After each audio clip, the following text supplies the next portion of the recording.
As I get older, I appreciate my teachers more and more. But to tell you the truth, I appreciated them then. Teacher salary is, not necessarily what it should be. And when I think about that, juxtaposed to the dedication that the teachers, the time they would spend to me, the way they would notice, are you okay? Is everything all right? You look sad today. Any little thing, like a family member would. And they fostered an environment of almost absolute trust, like your parents. There's 2 lectures that I got at school that changed the way I do comedy, that turned the light switch on. It was 2 teachers, Donald Lease. Donald Lease, may he rest in peace.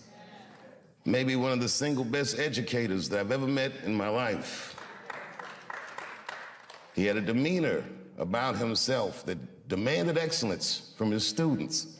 He would tell us incredible stories that I didn't believe. He claimed in one class, the song Killing Them Softly was about him.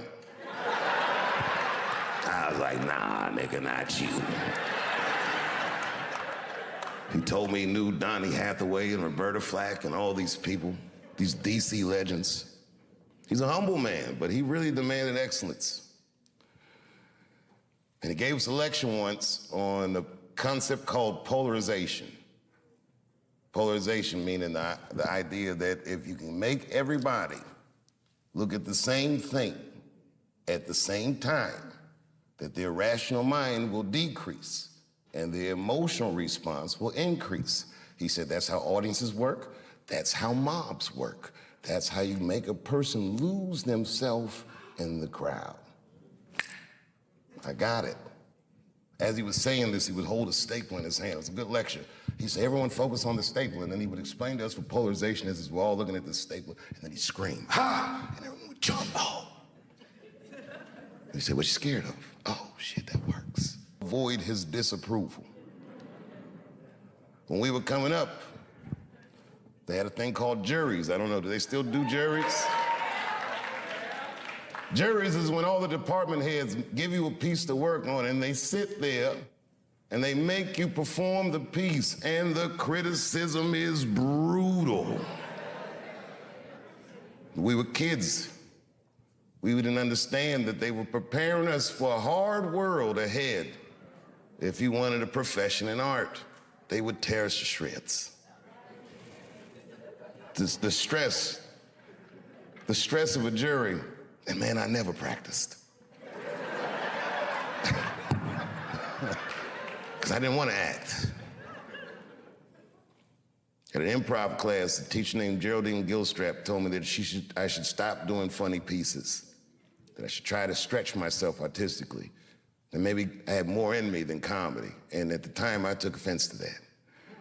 So because she said that, after school that very night, I went to the comedy club. For the first time, I signed the list, and I waited, and I got on, and I killed it. Killed it. Must have been 35 years ago, night after night, I killed it. I'd show up with the 20 years to be the best, or 30 years to be the best. But when you do art, you could be great whenever the well decides that you're great. I feel very lucky for that. And I never forgot this school. I've always come back and checked in. One of my favorite honors was doing the commencement at Ellington. I can't even remember what year it is. I just remember they cheered for me when I came out. I wasn't a big star, but I was their star. And I felt like I was home.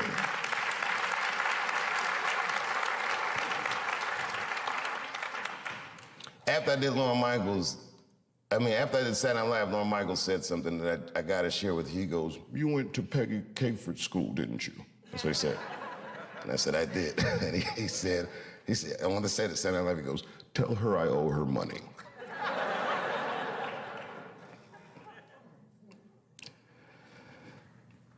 You know, I never asked to have this theater named after me. Peggy asked me.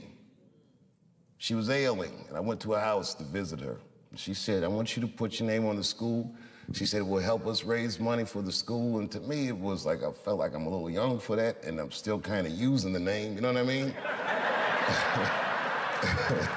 Let's see what I do with it first. You never know, you know. Like, imagine if OJ named his son OJ Jr.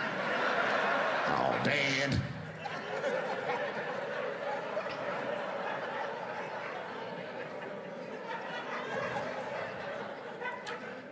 And around then, I was receiving the Mark Twain Prize, huge honor.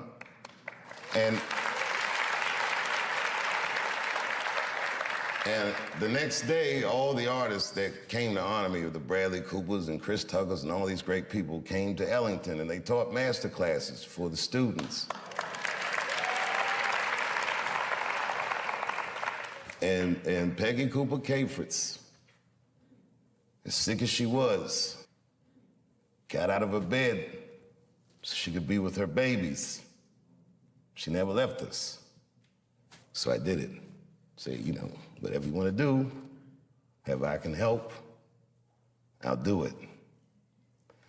I got to tell you, if you quit a show like Chappelle's show, I don't know if you know what happens to you professionally, but I'll tell you what doesn't happen. They don't just say, well, good luck in your future endeavors.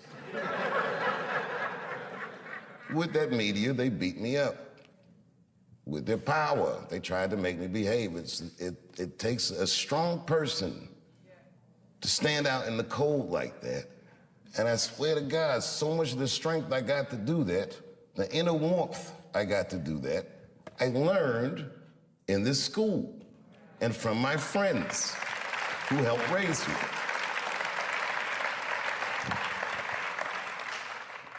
So why wouldn't I do anything I could to help my benefactor? And the last time I came back, after the closer, when the kids were mad at me, I gotta tell you, that was quite the day. All the kids were screaming and yelling. I remember I said to the kids, I go, well, okay, well, what do you guys think I did wrong? And a line formed.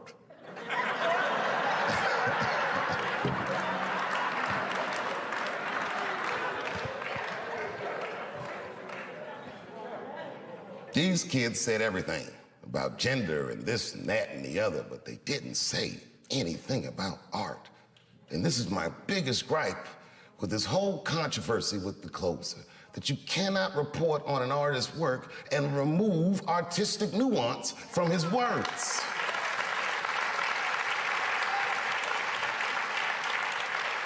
It would be like if you were reading a newspaper and they say, man shot in the face by a 6-foot rabbit, expected to survive. You'd be like, oh my God. And they never tell you it's a Bugs Bunny cartoon.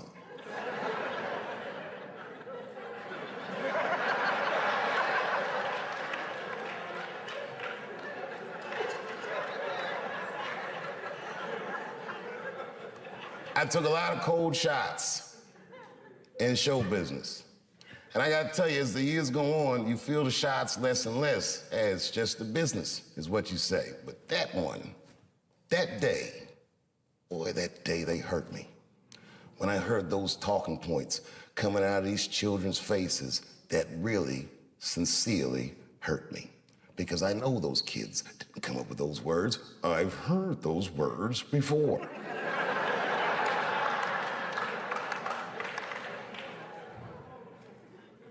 The more you say I can't say something, the more urgent it is for me to say it. And it has nothing to do with what you're saying I can't say. It has everything to do with my right, my freedom of artistic expression that is valuable to me, that is not separate from me.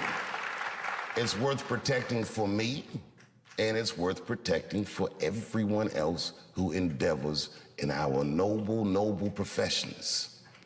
And these kids didn't understand that they were instruments of oppression. And I didn't get mad at them. They're kids, they're freshmen, they're not ready yet. They don't know. What made me mad and I am this petty.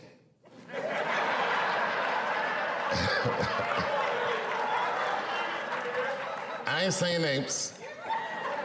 One of the kids' mother went on Fox News. And she used to be a student here. I remember her face, but I don't know if she was particularly popular. Anyway.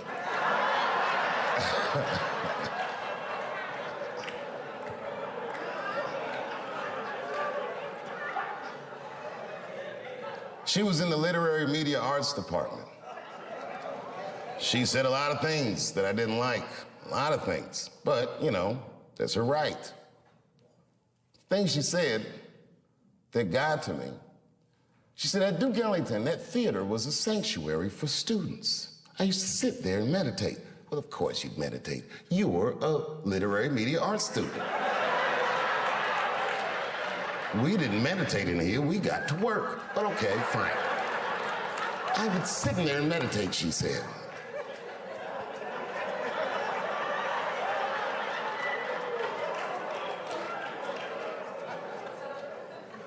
And then she scrunched her face up. She's a beautiful woman, but her face looked hideous the way she scrunched it up. And she said, and just to imagine his name on that theater. How could you do that to those kids?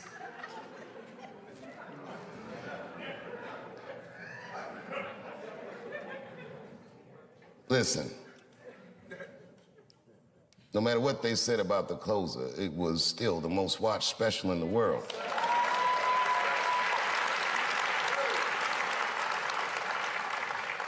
And I am still of the mind, and I say this with all humility, it is a masterpiece, and I challenge all my peers to make its equal. They cannot. I am sure.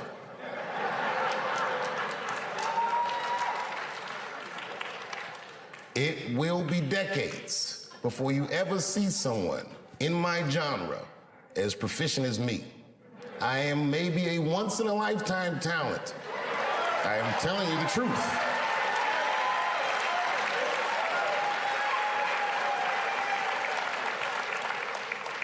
About 3 weeks ago, I saw in the newspaper that they said a man that was dressed in women's clothing threw a pie at the Mona Lisa and tried to deface it. And it made me laugh because I'm like, it's like the closer.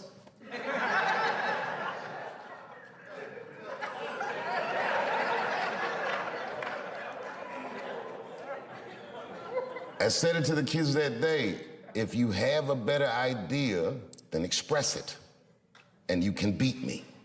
It's that easy. If you have more talent than me, then display it, and you can beat me with certainty. This is what our genre is about.